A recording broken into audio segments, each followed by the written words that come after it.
Welcome to the Nightcap. It's your girl, Carolina Sanchez, and October is Breast Cancer Awareness Month. And as you know, on this show, we don't shy away from anything. We talk about it all, and we love the titties, baby. We love them. So I gotta know about what affects women, especially when it comes to breast cancer. So I've got survivor, I've got someone who did preventative surgery, and people who are helping. Plus, I'm gonna get a self-examination, well, with some help. So I'm gonna learn how to self-examine. I know you wanna stick around for that. But I've got some ladies on the couch ready to chime into the conversation, so let's get into it.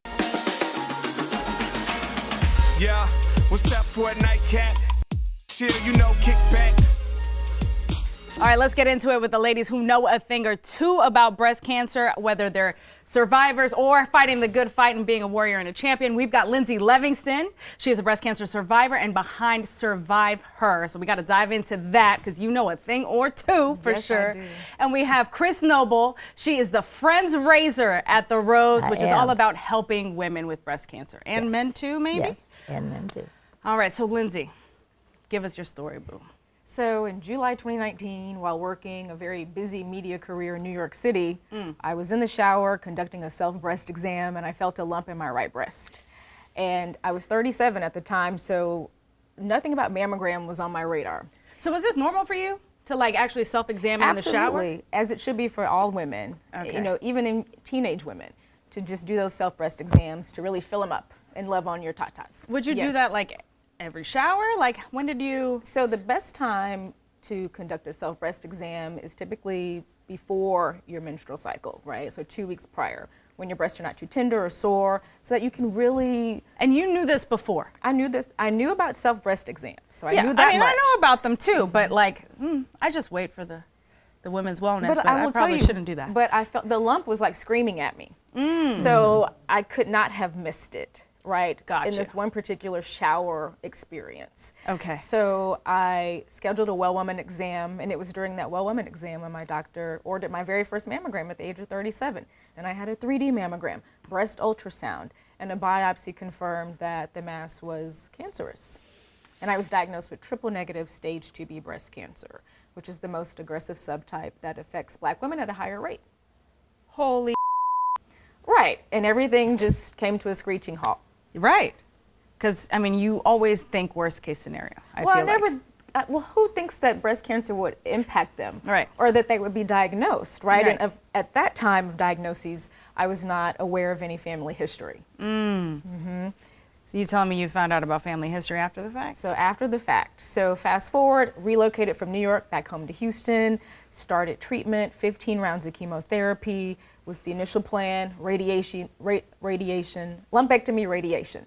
So started on my chemo journey, I'm rocking and rolling.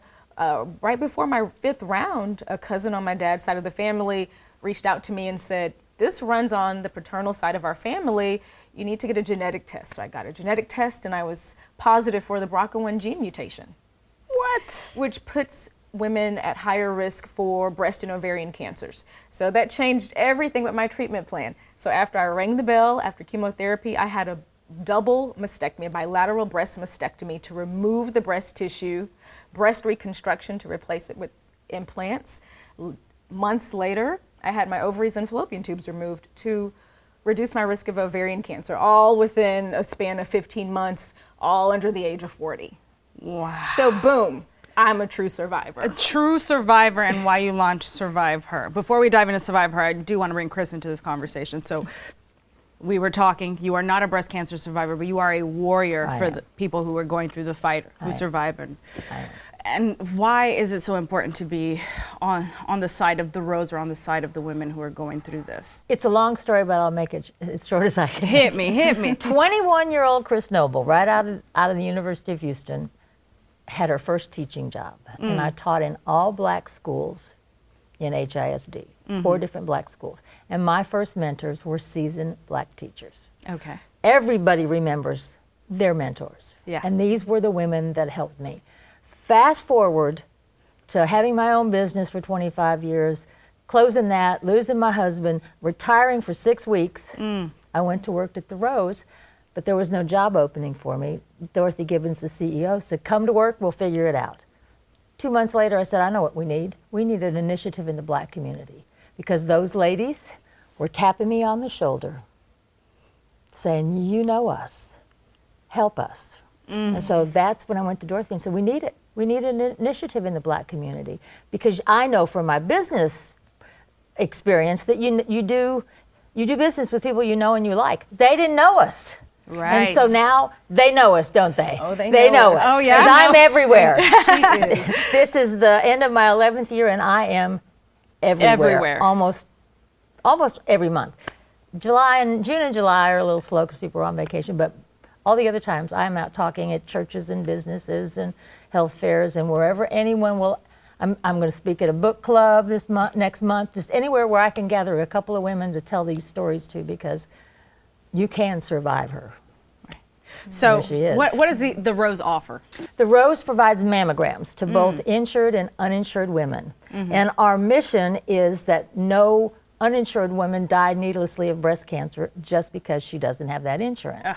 So it's founded on a model of 3 insured women make it possible for the Rose to give a mammogram to an uninsured woman, and if she's diagnosed with breast cancer, we help her get treatment.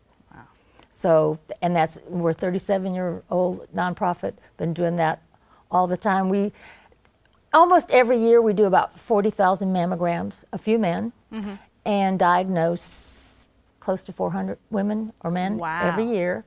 And 7,000 of those are uninsured patients. So those uninsured patients get navigated through treatment by us. Wow. Yeah, it's very cool. That's amazing. It's amazing. And we save lives and families. Hello. Lindsay, Survive Her. What is the mission there? Our mission is to inform, inspire, and empower women about breast cancer awareness and wellness beyond the month of October. So our mission is driven year-round because it's so important that breast health and breast cancer are top of mind and priorities in women's lives and in the conversations. Yes, the conversations, because otherwise your treatment would not have changed had you not talked about it and your cousin reached out like, hey, guess what? Yeah. Absolutely. You've got to have those conversations. Gotta have them. All right, well, coming up next, I'm actually gonna have someone else join us, and she did preventative surgery, which I think is important to talk about, because who would just do that, right, if they don't have cancer? Well, there's a very important reason why. So you stay right there. We'll be right back.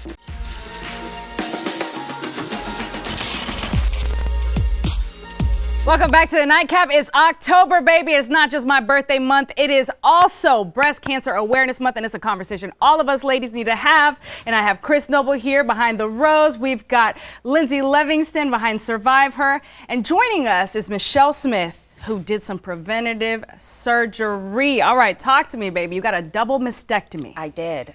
Why? I am 3 months post-op as we sit here. Yeah, look how great she is. Amazing, right? Right. Yes. She doesn't Oh look my like God. So I have a family history. My mom was diagnosed twice. My grandmother died from breast cancer. So I knew it was in our lineage at, some way, shape, or form. I had been getting mammograms since I was 30. But last year, something kind of came over me and it's like, I want to dig deeper into this. Okay.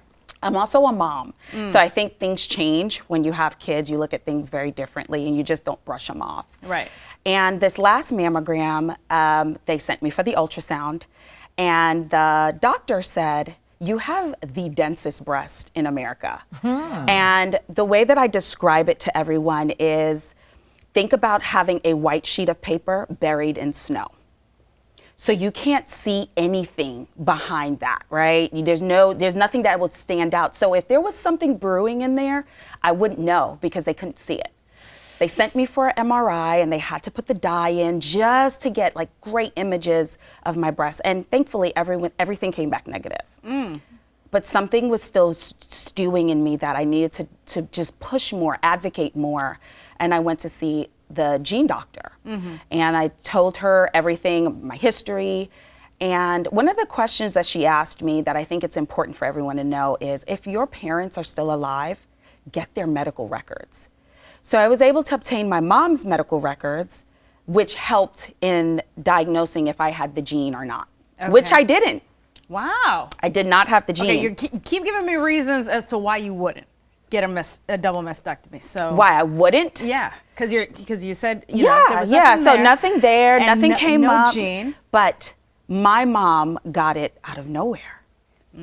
So there's a factor there that we just don't know what that factor is. Right, especially because your grandmother. Because my grandma, and back then we didn't have any knowledge of the further testing and gene testing. We didn't know back then, right? Right. So that variable was enough for me to sit with and then decide that I didn't want to take the chance on that variable of the unknown. Yeah. So how was that conversation in making that decision? It took me months. I found out in September that my risk factor was 72%. And that it would go up incrementally as I got you aged. older. Yeah. Is that true? That is true. The risk increase with That's age. true. And at that time I was 40. Wow. Right. So I sat with it for about 6 months, prayed on it. And then I woke up and I had peace about it. And the doctors it's super important to have good doctors that really care and listen to you and understand what your worries and your concerns are. And the doctors told me there's no better time because you are the healthiest you are right now. Wow. And this is the best time to have surgery, right? And ultimately you're a sitting duck because it's not a matter of if, it's a matter of when. Yeah.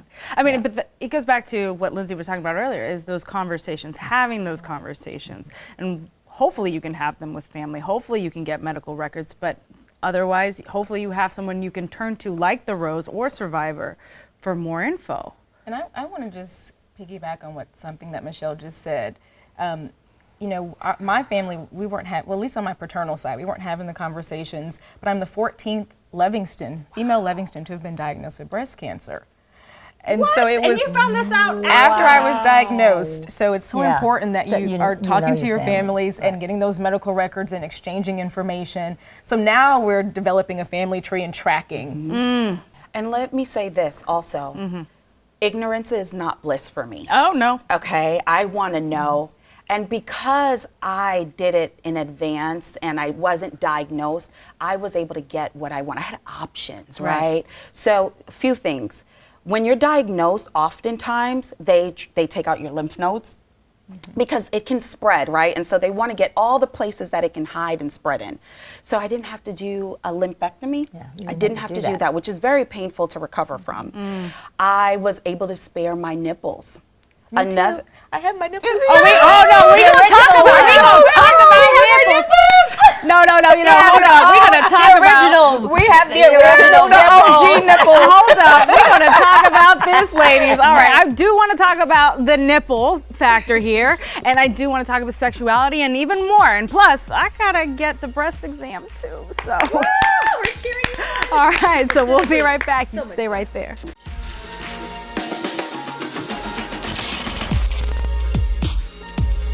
Welcome back to the Nightcap. We've been talking about breast cancer with Michelle, Lindsay, and Chris. We've been talking about the importance of reaching out to family and having those hard conversations. But Chris, you have a point. You really want to drive home. I want to make sure I drive this home because 85% of those women diagnosed with breast cancer don't have it in their family. So that means you still have to pay attention. Just because there's nobody had it in your family, you get a pass. Because there's lots of other risk factors, like stress, obesity, alcohol abuse, smoking, being overweight. So there's a lot of other factors and then just being a woman and getting older are two of the biggest, that we can't do much about, those two things. So it's just as important for you to have that annual mammogram and that screening than it is for these ladies here. Plus, we can diagnose it now so much earlier. And it's 100% curable. You guys brought up that you have your OG nipples. We have our OG nipples. For me, that when it comes to sex, that is one of my highest stimulants. Like, please don't take those. I mean, if it has to happen, to keep me alive, fine.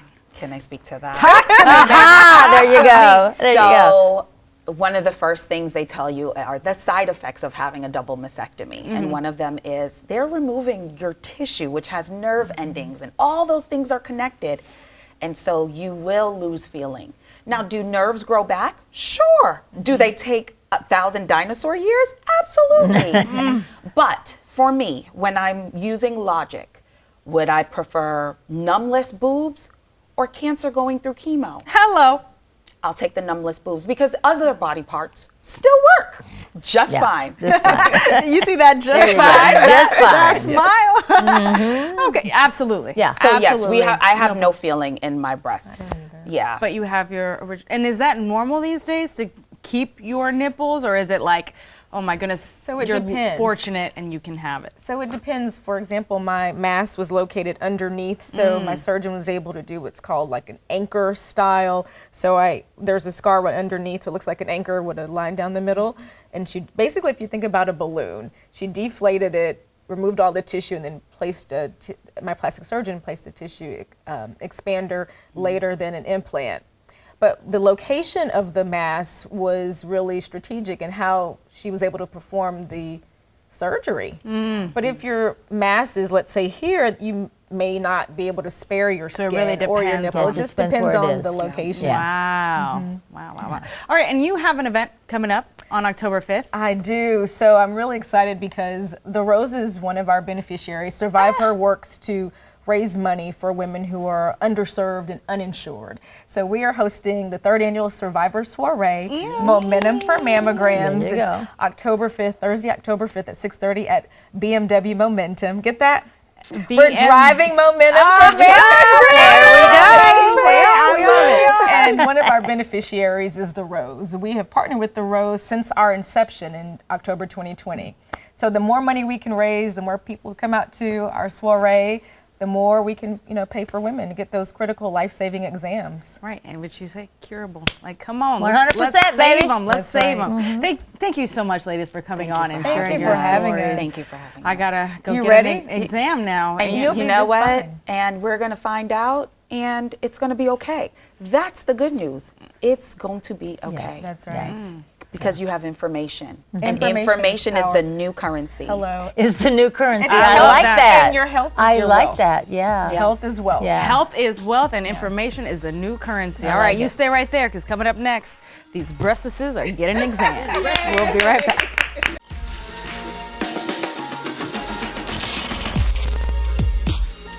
Welcome back to the Nightcap. We've been talking about breast cancer, and it is now time for my breast examination. We have the nurse practitioner from the Rose here, Amanda Goudral. Thank you so much for coming. You're welcome. All right, so we talked about it a little bit earlier with the ladies. How often should women be doing their self-examination? So they should be doing their self-examination once a month, about 2 weeks before their period. You can kind of keep up with your menstrual cycle to remind you. You can do it in the shower when you're soapy. It helps doing the exam. But yep, every month, so that if something pops up, something's growing, you catch it early, not wait 6 months and then it grows. And then we find out it's much bigger and it's a much bigger deal. Right. All right, so I'm gonna do it in the bathroom. What should I do? So you want to take your shirt off, obviously, and look at yourself in the mirror. Okay. Put your hands on your hips. Look at your breasts. One might be larger than the other. That's normal, okay? But you want to make sure that generally both the same size, that your nipples are pointing in the same direction, not one's pointing up or down or pulled inward, okay? That's a big sign. And then just generally you'll see like stand like that and then bend over and make sure that you don't see any abnormalities when you bend over. hanging. Yeah. Right. Okay. And then when you start actually doing the exam, you want to press down on your nipples, make sure that there's no discharge or anything coming out. Now, if you have breastfed, that might happen, that's okay, but just make sure it's not cloudy or bloody or green or foul smelling, right? Yeah, that should tip you off like, I need to go get this checked out. Right, because there's something in there that's causing that. And then when you're pressing on your nipples and you start, and basically, It's time. I mean, the shirt's coming down, but the bra's staying here, so y'all calm down. all right, so then what you'll basically do, since you're sitting, you're gonna use both your hands and you're gonna feel this way and kind of press, sort of like a little mammogram might do, right? So that you can feel the tissue in between there. And then what you wanna do is, there are different techniques. Now I like the vertical pattern myself, and you wanna go all the way up and down. And you don't, like finger pads. right, using your finger pads. You don't need to use a lot of pressure. If there's something there, you'll feel it. If it's too deep, you probably won't end up feeling it anyway, and that's why you need your mammograms. And then you go all the way up and down. Feel. You kind of want to feel here for any lymph nodes too, because like the ladies talked about, lymph nodes, if there's something that's bulging and feeling like a lymph node might be there, that could be a sign that there's something draining into your lymph nodes and causing issues. So you also have lymph nodes underneath your armpits, so that's where you'd want to feel as well. If anything feels off, if something feels new that you haven't felt before, get it checked out. Don't wait on it. And they can go to the roast, go to the website, call, and maybe Amanda or someone else there can help you set up and learn how to self-examine or give you that mammogram you need, right? We'll get you in very quickly. The Rose is awesome. We can get you in, and if anything that you're worried about, we'll take care of it and take care of you no matter what, insured, uninsured, no matter your circumstance. Awesome. Thank you, Amanda. I don't normally say thank you for filling me up, but thank you for filling me up. All right, cheers to you. Thank you for joining us in this conversation about breast cancer. It's really important because maybe it doesn't affect you, but it may affect someone you know and love. And rest in peace to those who we've lost, including my Thea. See you guys next time.